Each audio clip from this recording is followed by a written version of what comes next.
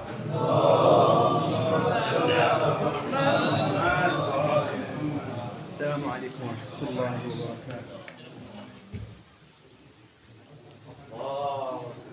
وبرکاتہ۔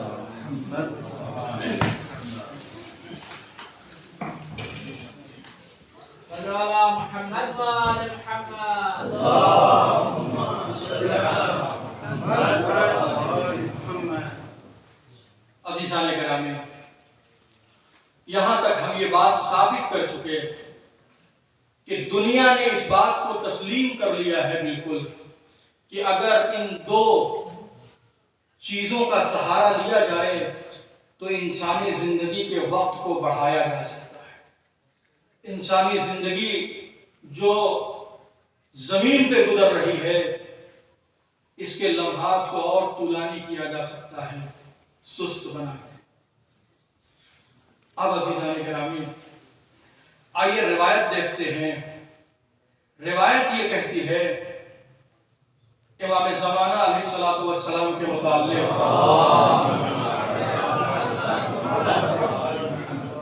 روایت یہ کہتی ہے کہ انہو حین یظہر یکون علی حیۃ الرجل الذی مضى من عمره 30 او 40 سنہ فلا تغیرہ الایام۔ جب ظہور ہوگا تو صورتحال اس شخص کی ہوگی کہ جس کی زندگی ابھی صرف 30 یا 40 سال کی گزری ہوئی ہے۔ کیوں؟ امام کہتے ہیں دنوں کا گزرنا امام کے اوپر ویسے اثر انداز نہیں ہو رہا ہے جیسے ہم پر اثر انداز۔ دوسری روایت ان ابی الصالح الحربی قال قلت للرضا علیہ الصلاة والسلام ما علامات القائم منکم اذا خرج؟ قال علامته ان يكون شیخ السن شاب المنظر حتى ان الناظر الیہ لیحسبه ابن 40 سنہ او دونها، او ان من علاماته انه لا يحرم بمرور الایام واللیالی حتی یاتیہ اجل۔ دنوں کا گزرنا امام کے اوپر اثر انداز نہیں ہو رہا ہے۔ اس کو علماء نے دنوں کا گزرنا نہیں امام کے اوپر اثر انداز ہو رہا ہے، دو جواب دیتے ہیں۔ پہلا جواب دیتے ہیں علماء، کہتے ہیں پہلا جواب علمیاً، دوسرا جواب اعجازیاً۔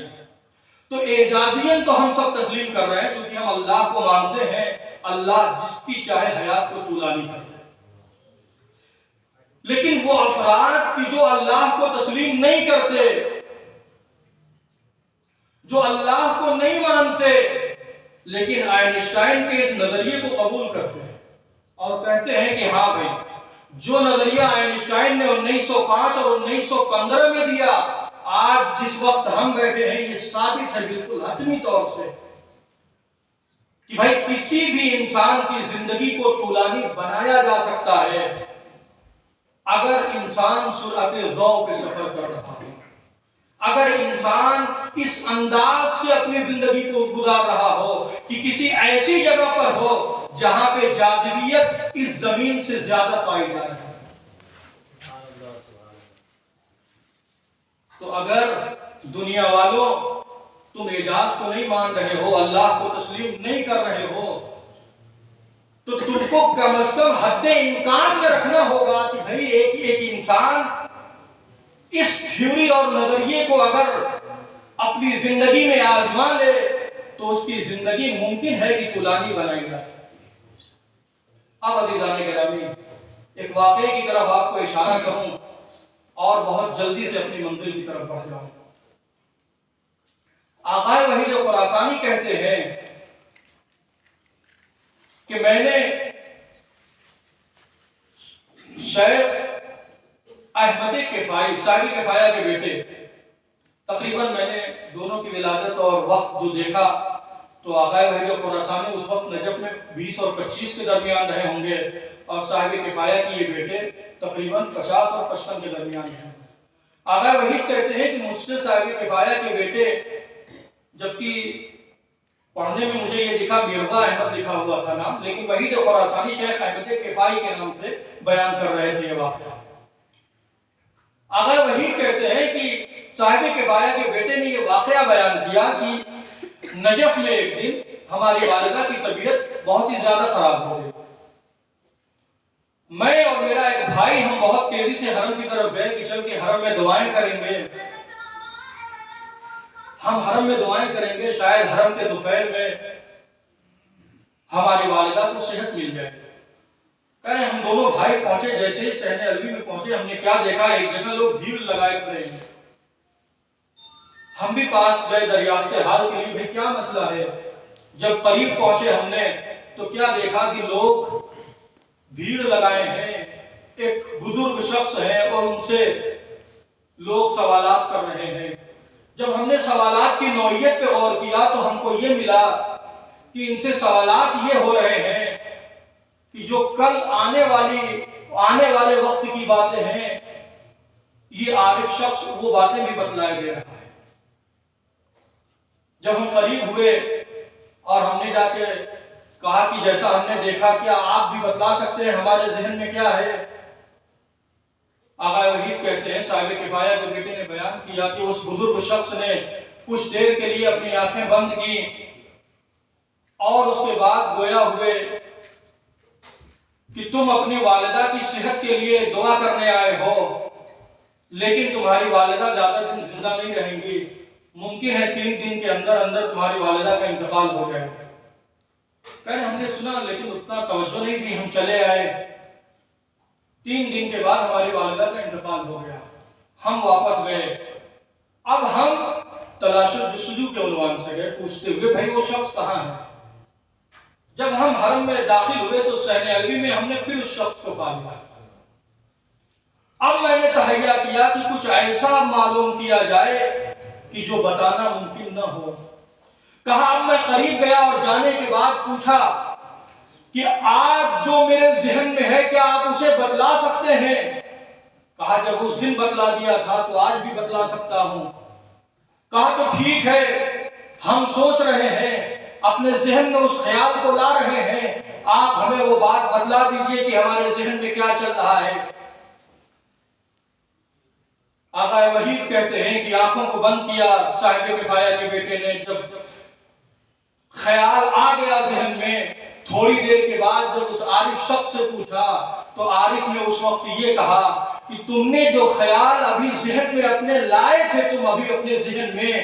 یہ کوئی ایسا شخص ہے جو مستقل سفر میں دکھائی دے رہا ہے، کبھی مکے میں ہے، کبھی مدینے میں ہے، کبھی مشہد میں ہے، کبھی نجف میں ہے، کبھی کربلا میں ہے، آخر تم نے کس کے بارے میں یہ سوچ لیا ہے؟ یہ خیال تمہارے ذہن میں کس کا آیا ہوا ہے؟ جب صاحب کفایہ کے اس بیٹے نے اپنے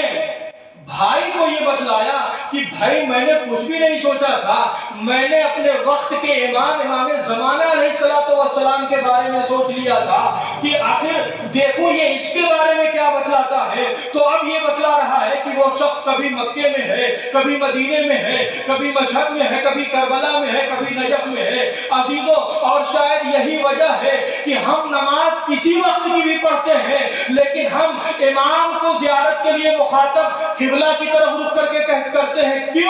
کیونکہ قبلہ کی سرزمین سب سے اہم جگہوں میں سے ہے جہاں نماز کو سب سے زیادہ فضیلت حاصل ہے، اس لیے ہم یہ سوچتے ہیں کہ امام سب سے فضیلت کی جگہ کو چھوڑ کے کسی اور دوسری جگہ پہ نماز نہیں پڑھ سکتا ہے، اس لیے ہم اپنی ہر نمازوں کے بعد قبلہ کی طرف رخ کرتے ہیں، اور نماز پڑھنے کے بعد جب ہم زیارت کرتے ہیں تو قبلہ کی طرف کرتے ہیں۔ اور وجہ یہی ہے کہ امام کہیں پہ بھی ہو لیکن امام سراتے دو سے کبھی مکے میں بھی ہے، مدینے میں بھی ہے، تو اب اگر تم اعجازین تسلیم نہیں کر رہے ہو تو کم از کم علمین اور امکانین تو مان سکتے ہو نا کہ اگر کوئی سراتے دو پہ سفر کر رہا ہو تو اس کا زمانہ طولانی گزرتا ہے، جب وہ آئے گا تو 1400 سال، 1500 سال، 2000 سال کا بھی ہوگا، لیکن جب نظر آئے گا تو 30 سال کا نظر آئے گا، 40 سال کا نظر آئے گا۔ ایک صلوات بھیجیں محمد والے محمد۔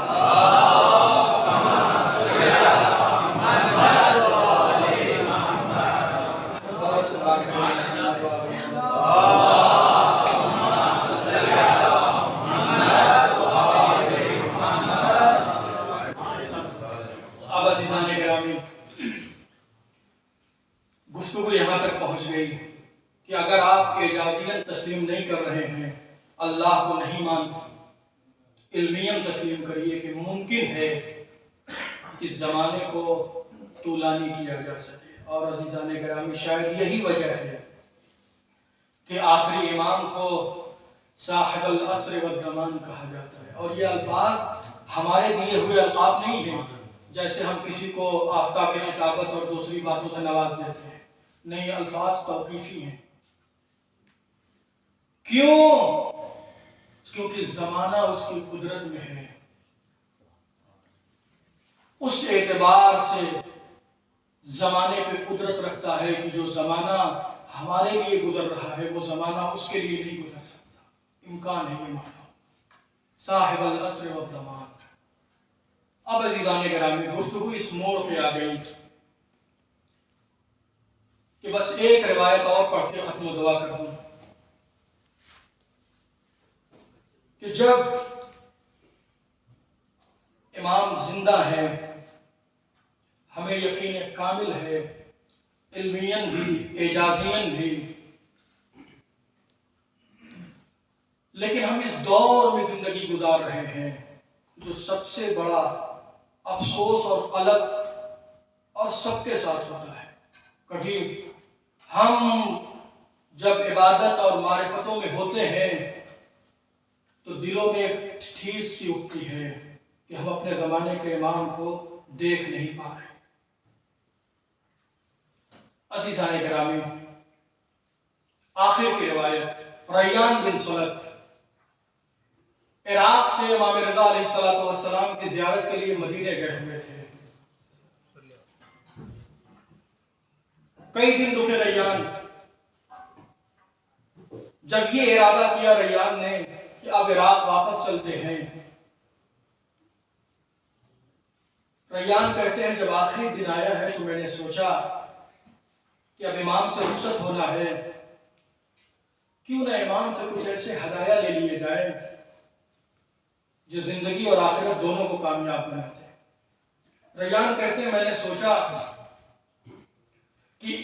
جب امام سے رخصت ہو جاؤں گا، امام سے ودا کر لوں گا، تو میں امام سے ایک ان کی پہنی ہوئی قمیص طلب کر لوں گا اور امام سے کچھ دراہم طلب کر لوں گا کہ جس سے میں اپنی بیٹیوں کے لیے انگوٹھی بنوا دوں۔ کہا یہ سوچ کے میں امام کی خدمت میں گیا،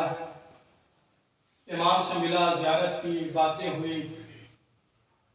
جب رخصتی کی میں نے امام سے اور چاہا کہ نکلوں،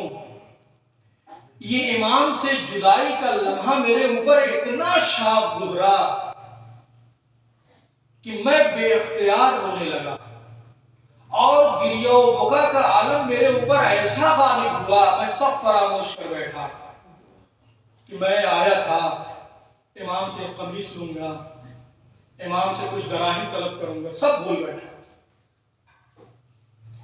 یہ سوچ کے صرف کہ جدائی بڑی شاپ گزر رہی ہے میرے اوپر، اب نہ جانے کب امام کی زیارت ہو، یہ سوچ کے جو گریہ طاری ہوا اس نے مجھے بے خود کر دیا، میرے حواس اپنی جگہ پہ قائم نہیں رہے، اور میں روتے ہوئے گھر سے نکلنے لگا۔ دروازے پہ پہنچا تھا، امام کی آواز آئے، ریان جو لینے آئے تھے کیا اس کے بغیر ہی چلے جاؤ گے؟ ریان کیا تم نے یہ سوچا نہیں تھا کہ جب آخری دن امام سے ملاقات کرو گے تو تم میری ایک قمیص طلب کرو گے، مجھ سے کچھ دراہم طلب کرو گے؟ ریان کیا اس کے بغیر ہی چلے جاؤ گے؟ ریان کہتے ہیں کہ میں پلٹا اور امام سے میں نے قمیص بھی وصول کی، اور امام نے اپنے گاؤں تکیے سے مجھے 3000 درہم بھی دیے کہ جو میری تینوں بیٹیوں کے لیے انگوٹھی بنانے کے لیے کافی تھے۔ میں کہوں گا ریان ہمیں آپ کو قمیص مل گئی، بہت خوشی کی بات ہے، ہمیں اس سے کوئی فرق نہیں پڑ رہا ہے۔ ریان آپ کو دراہم مل گئے، ہمیں اس سے کوئی فرق نہیں پڑ رہا ہے، ہم خوش ہیں، ہمیں ہر اعتبار سے آپ کو جو معرفت تھی امام سے آپ کو مل گئی۔ لیکن ریان بس یہ بات ہم کو بہت ہی زیادہ قلق پہنچاتی ہے کہ یہ چیزیں جو آپ کو مل گئی، آج ہم یہ ظاہری طور پہ یہ انوار نہیں ہے، ہم پھر بھی طلب کر لے رہے ہیں۔ ہماری حاجات کو ہم علی ابن ابی طالب سے لے لیتے ہیں، ہم اپنی حاجات کو حسین ابن علی سے لے لیتے ہیں، ہم تمہارے اس ملنے پر تھوڑا بھی ہم کو تکلیف نہیں ہے، اور نہ ہم آپ سے کمزور ہیں۔ بس ریان قلق اس بات کا ہے کہ جب آپ یہ چیزیں مانگ رہے تھے تو ادراک نور کر کے امام سے مانگ رہے تھے، لیکن ہم اس زمانے میں زندگی گزار رہے ہیں کہ ہم اس نور کو درک نہیں کر پا رہے ہیں، ہم اپنی آنکھوں سے نہیں دیکھ پا رہے ہیں۔ ریان بس قلق اسی بات کا ہے، لیکن عجب نہ ہو ریان کہیں کہ اگر سچ مچ ادراک نور کرنا ہے اور اس نور کو اپنے قلب و دماغ پہ چڑھانا ہے تو تم اس طریقے سے اپنے قلب و دماغ پہ اس نور کو چڑھاؤ جو کربلا والوں نے چڑھایا تھا۔ تم ایک مرتبہ غور تو کرو کربلا میں وہاں ادراک نور کس عالم کا تھا۔ کیا تم نے مسلم ابن عقیل کی طرف غور نہیں کیا؟ کیا تم نے مسلم ابن اوسجہ کی طرف غور نہیں کیا؟ انہوں نے کس طریقے سے ادراک نور کیا تھا؟ عزیزو، روایت کیا کہتی ہے؟ جب مسلم ابن عقیل کو دارالامارہ پہ لے جایا گیا، مسلم ابن عقیل کے ہاتھ پشے پشت بندھے ہوئے ہیں، مسلم ابن عقیل زخموں سے چور چور ہیں، ہونٹوں سے خون بہ رہا ہے، مسلم زخمی حالت میں ہیں۔ عزیزو، یہ وہ مسلم ہیں جو ابھی لمحے بھر پہلے توبہ کے گھر کے سامنے جو لوگ ان کو زد و کوب کرنے آئے تھے، اس بہادری سے لگے تھے کہ گھوڑوں کی پشتوں سے اٹھا کے پھینک دیا کر رہے تھے، جو مسلم اتنی بہادری سے ابھی لڑ رہے تھے، ابھی لمحے بھر پہلے مسلم کا کوئی مقابلہ نہیں کر پا رہا تھا، لوگ تھک گئے تھے، لوگ حیران ہو گئے تھے، آخر اس اکیلے شخص کو پکڑا کیسے جائے، آخر اس اکیلے شخص کو قابو میں کیسے کیا جائے؟ حربہ اپنایا گیا، ایک فتنے کو بنایا گیا اور ایک گڑھا کھودا گیا، مسلم کو اس میں گرایا گیا، اور اسی عالم میں اس خوف کے تحت مسلم کو مارا جاتا رہا کہ جو آدمی بغیر تلوار لیے، بغیر تلوار سے زخم پہنچائے، کتنے لوگوں کو نقصان پہنچا چکا ہے، اب اسے اتنا زد و کوب کر دو کہ اس کے نکلنے کے بعد اب اس کے اندر دم و خم باقی نہ رہ جائے۔ عزیزو، جس مسلم کو اتنا زد و کوب کیا گیا، اب وہ مسلم دارالامارہ کی چھت پہ ہے، اب وہاں سے پھینکا جانے والا ہے، لیکن روایت نے کہیں یہ نہیں کہا کہ مسلم ابن عقیل کے اوپر جب گڑھے میں تلواریں پڑ رہی تھی مسلم پریشان ہو گئے ہوں، جب مسلم گڑھے کے اندر تھے، نیزے